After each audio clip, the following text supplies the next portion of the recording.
Hi, love. So I haven't read in a while, but I'm gonna start reading again because it's been a little rough, but I am gonna read to you. So we're gonna do chapter 5 and chapter 6 today. And today you just went to Salem. I don't know if you'll remember, but today we went to Salem, and I hope you had a good time. You were very, very eepy after. Again, Bulbasaur, little onion, is here to help you read. And I hope these help you get to sleep when I'm not with you, so. Chapter 5, Short Shrift. Done what you've looked, angrily shouted one of the salesmen. He went to say, look what you've done, but the words had gotten so hopelessly mixed up that no one could make any sense at all. Do going to what we are, complained another, as everyone set about straightening things up as well as they could. For several minutes, no one spoke an understandable sentence, which added greatly to the confusion. As soon as possible, however, the stalls were righted, and the words swept into one large pile for sorting. The spelling bee, who was quite upset by the whole affair, had flown off in a huff, and just as Milo got to his feet, the entire police force of Dictionopolis appeared, loudly blowing his whistle. Now we'll get to the bottom of this, he heard someone say. Here comes Officer Shrift. Striding across the square was the shortest policeman Milo had ever seen.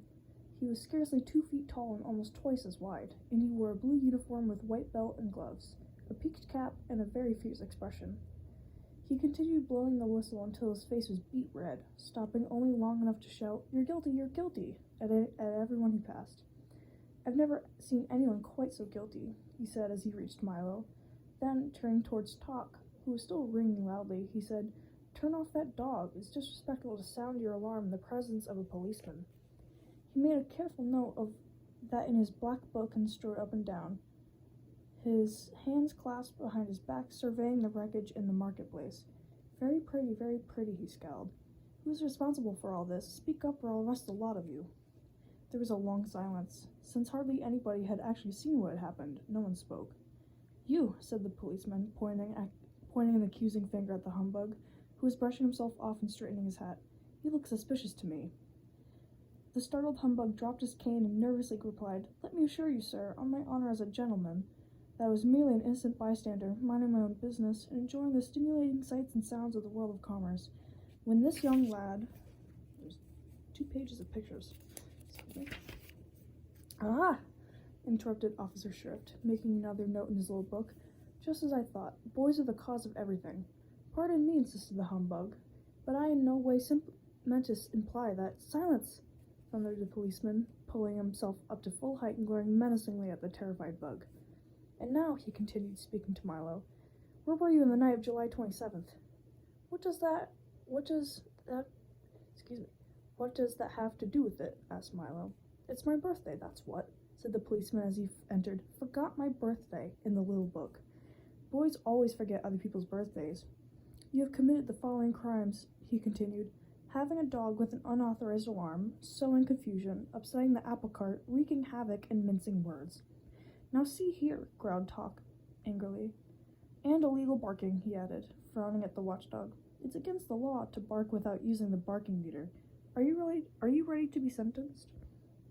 Only a judge can sentence you, said Milo, remembering reading that in one of his school books. Good point, replied the policeman, taking off his cap and putting it on a long black robe. I'm having a really hard time speaking right now, so bear with me. I am also the judge. Now, would you like a long or a short sentence? A short one, if you please, said Milo. Good, said the judge, rapping his gavel 3 times. I always have trouble remembering the long ones. How about I am? That's the shortest sentence I know. Everyone agreed that it was a very fair sentence, and the judge continued. There will also be a small additional penalty of 6 million years in prison. Case closed, he pronounced, rapping his gavel again. Come with me, I'll take you to the dungeon. Only a jailer can put you in prison, offered Milo, quoting the same book. Good point, said the judge, removing his robe and taking out a large bunch of keys. I am also the jailer. And with that, he led them away. Keep your chin up, shouted the humbug. Maybe they'll take 1 million years off for good behavior. The heavy prison door swung back slowly, and Milo and Talk followed Officer Shrift down a long, dark corridor, lit by only an occasional flickering candle. Watch the steps, advised the policeman as they started down a steep, circular staircase. jeez. The air was dank and musty, like the smell of wet blankets, and the massive stone walls were slimy to the touch. Down and down they went until they arrived at another door, even heavier and stronger looking than the first. A cobweb brushed across Milo's face, and he shuddered. "You'll find it quite pleasant here," chuckled the policeman as he slid the bolt back and pushed the door open with a screech and a squeak. "Not much company, but you can always chat with the witch." "The witch?" trembled Milo. "Yes, she's been here for a long time," he said, starting along another corridor. In a few more minutes they had gone through 3 other doors, across a narrow footbridge, down 2 more corridors and another stairway, and stood finally in front of a small cell door. "This is it," said the policeman, "all the comforts of home." The door opened and then shut, and Milo and Tuck found themselves in a high vaulted cell with 2 tiny windows halfway up on the wall. "See you in 6 million years," said Officer Shrift, and the sound of his footsteps grew fainter and fainter until it wasn't heard at all. "It looks serious, doesn't it, Tuck?" said Milo very sadly. "It certainly does," the dog replied, sniffing around to see what their new quarters were like. "I don't know what we're going to do for all that time. We don't even have a checker set or a box of crayons." "Don't worry," growled Tuck, raising one paw assuringly. "Something will turn up. Here, wind me, will you please? I'm beginning to run down." "You know something, Tuck?" he said as he wound up the dog.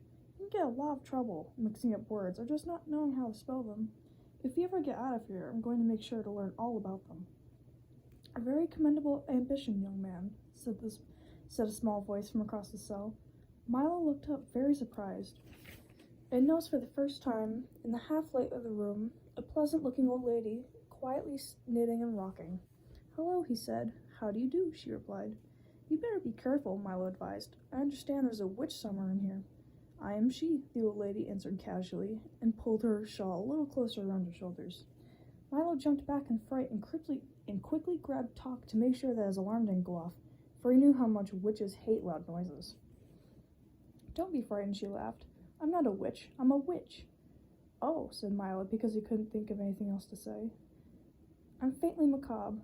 Macabre? I think it's macabre. "The not-so-wicked witch," she continued, "and I'm certainly not going to harm you."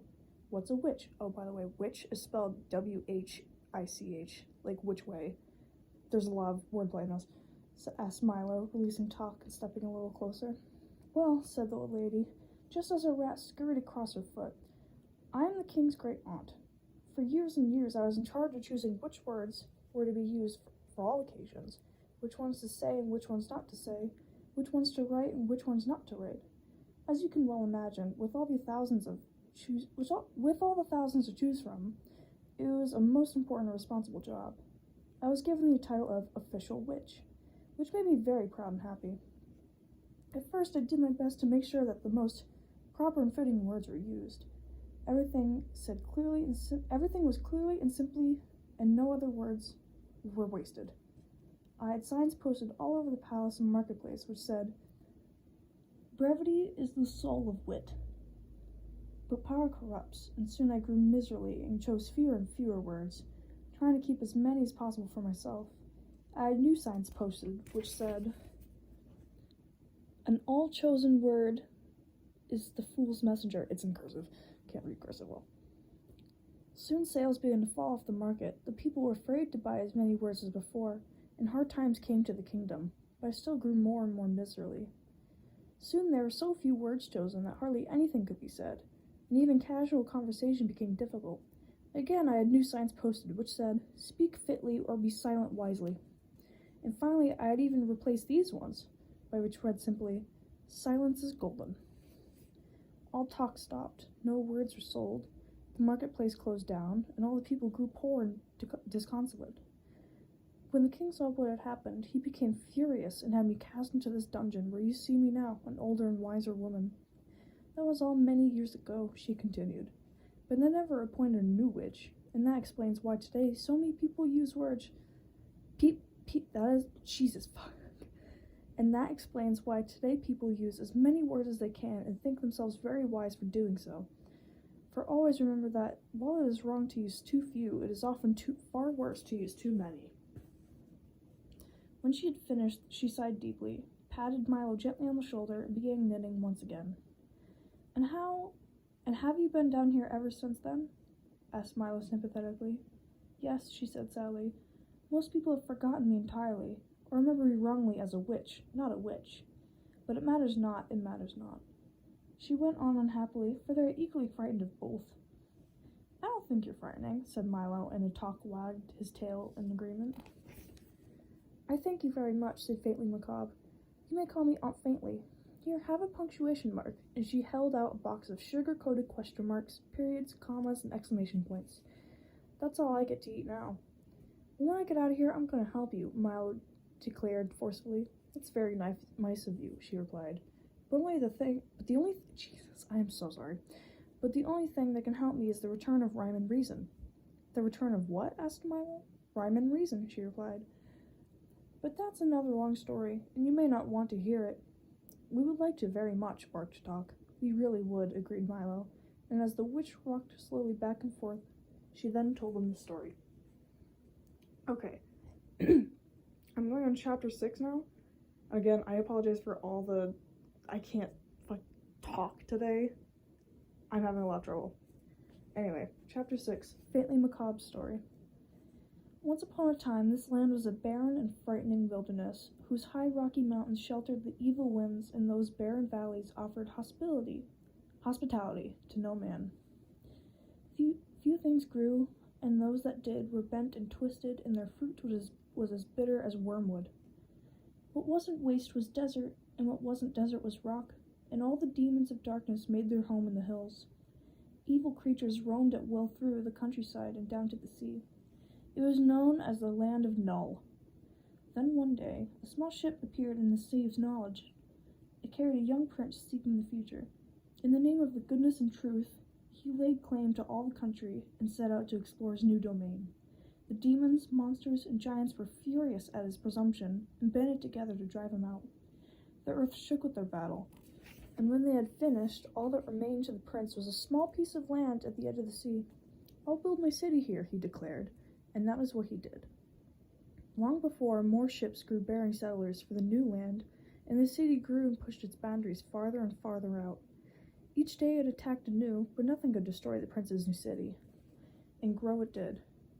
Soon as it was no longer just a city, it was a kingdom, and it was called the Kingdom of Wisdom.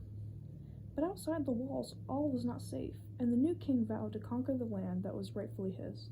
So each spring he set forth with his army, and each autumn he returned, and by year his kingdom grew larger and more prosperous. He took to himself a wife, and before long had married two fine young sons, to whom he taught everything he knew, so that one day they might rule wisely. When the boys grew to young manhood, the king called them to him and said, "I am becoming an old man and can no longer go forth to battle. You must take my place," and found new cities in the wilderness, for the Kingdom of Wisdom must grow. And so they did. One went south to the foothills of confusion and built Dictionopolis, the city of words, and one went north to the mountains of ignorance and built Digitopolis, the city of numbers.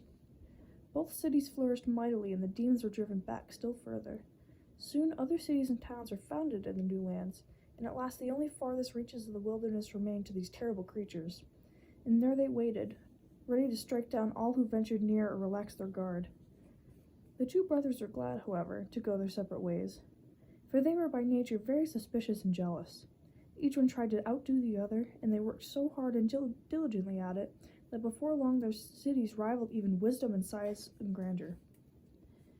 "Words are more important than wisdom," said one privately.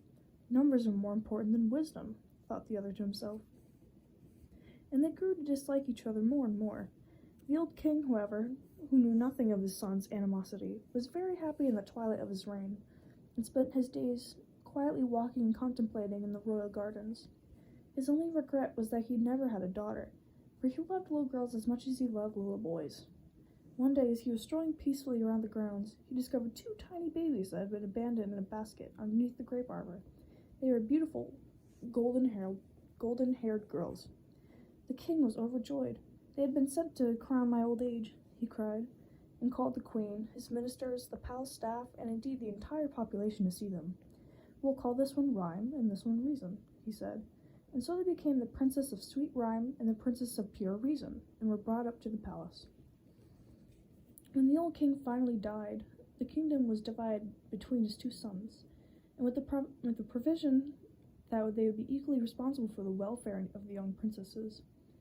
One son went south and became Azaz, the Unabridged, king of Dictionopolis, and the other went north and became the Mathemagician, ruler of Digitopolis. And true to their words, they both provided well for the little girls, who continued to live in wisdom. Everyone loved the princesses because of their great beauty, their gentle ways, and their ability to settle all controversies fairly and reasonably. People with problems or grievances or arguments came from all over the land to seek advice, and even the two brothers, who by this time were fighting continuously, often called upon them to decide matters of state. It was said by everyone that rhyme and reason answer all problems. As the years passed, the two brothers grew farther and farther apart, and their separate kingdoms became richer and grander.